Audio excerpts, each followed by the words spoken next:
suis Florence, je suis la cofondatrice d'une association qui s'appelle ALK Positive Belgium. C'est une association qui regroupe des patients atteints d'un cancer rare du poumon. Dus het is typische longkanker die voorkomt bij niet-rokers. Ik was zelf ook een niet-roker. C'est rarement détecté. Je pense qu'en Belgique, on doit être environ entre 150 et 250 personnes. Mais quelque part, ma chance, c'est que c'est une translocation ALK qui fait que je vais répondre à des traitements et des thérapies ciblées qui vont me permettre d'avancer. Moi, en fait, j'ai été diagnostiquée en 2019. J'ai d'abord une période de très grosse fatigue. J'ai pas eu de toux, j'ai pas eu d'autres symptômes, vraiment de la fatigue, des douleurs. Et donc, j'étais un petit peu de médecin en médecin jusqu'à ce que le diagnostic tombe.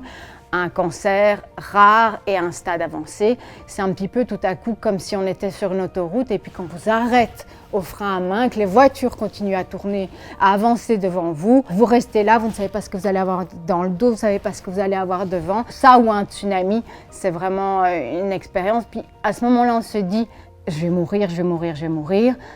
Et puis à un moment, l'espoir revient, on parle à des médecins qui ont de l'expertise, on reçoit un traitement. Aussi avec le soutien d'autres patients, j'ai vu que des patients étaient là depuis un certain nombre d'années. Voilà, je me suis dit maintenant je vais vivre bien et je vais vivre longtemps. D'où l'importance pour nous de partager nos expériences, de se soutenir.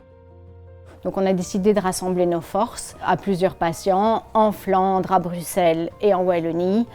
D'abord d'offrir un soutien aux patients eux-mêmes, de l'information, parce que beaucoup ne reçoivent pas l'information appropriée de leurs soignants. Un grand nombre de soignants ne connaissent pas cette maladie.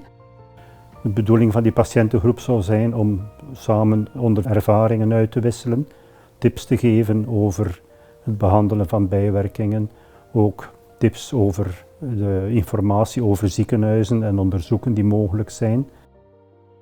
De bedoeling zou ook zijn om met die patiëntenorganisatie een beetje te kunnen lobbyen bij de beroepsorganisaties van de artsen om dus meer bekendheid te geven aan het fenomeen van ALK-positieve longkanker. En daardoor merken wij dat in veel gevallen de nodige expertise ontbreekt en de patiënten worden ook dikwijls niet multidisciplinair opgevolgd. Als mensen met een ALK-positieve tumoren correct behandeld worden met de doelgerichte therapie, is de prognose veel beter dan met de klassieke behandeling voor longkanker, die dus op het ogenblik bestaat uit chemo en immunotherapie en soms operatie. Dat is zo'n beetje hetgeen dat we op het oog hebben met onze vereniging. Donc on a décidé de faire pour le mieux, d'avancer et d'avancer ensemble, on ira plus loin.